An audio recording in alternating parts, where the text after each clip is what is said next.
PTI के गद्दारों ने मेरी जान खतरे में डाल दी है। चेयरमैन पीटीआई के वकील शेर अफजल मरवत का बड़ा बयान आ गया। गद्दारों को बेनकाब करने का भी ऐलान कर दिया। जराये के मुताबिक पीटीआई की कोर कमेटी की मीटिंग में दो ग्रुप आमने सामने आ गए और एक दूसरे के खिलाफ सख्त जुमलों का तबादला किया गया। पार्टी जराये का बताना है कि कोर कमेटी की मीटिंग की तफसीलात और रिकॉर्डिंग बाहर निकलने पर पीटीआई रहनुमाओं की जानिब से एक दूसरे पर इल्जामात की बौछार कर दी गई। पीटीआई रहनुमाओं ने एक दूसरे को गद्दार तक करार दे दिया। दूसरी जानिब पीटीआई के वकील शेर अफजल मरवत ने सोशल मीडिया पर अपने बयान में कहा कि नाराजगी के बावजूद गद्दारों की निशानदही करूंगा। उमर अयूब ने इजलास के दौरान रिकॉर्ड शुदा वर्जन चलाया। मैं सियासतदान नहीं, प्रोफेशनल वकील हूँ। मैं तफरीह या सस्पेंस के लिए मजीद दुश्मन बनाने की ख्वाहिश नहीं रखता।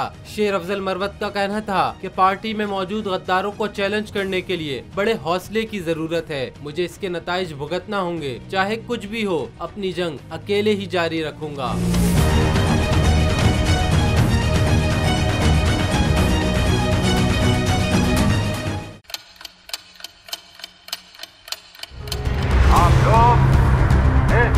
पाकिस्तान में आजाद है।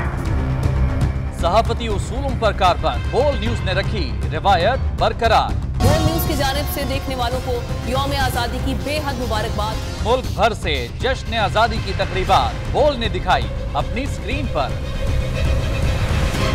पाकिस्तान के 76वें यौम आजादी का जश्न बोल ने सुनाई पाकिस्तान जिंदाबाद के नारों की गूंज।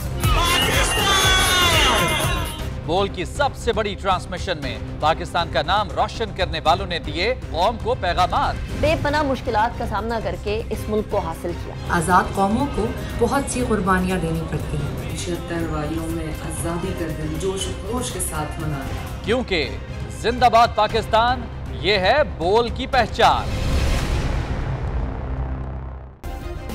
सब्सक्राइब करें और बेल दबाएं ताकि कोई खबर रह न जाए।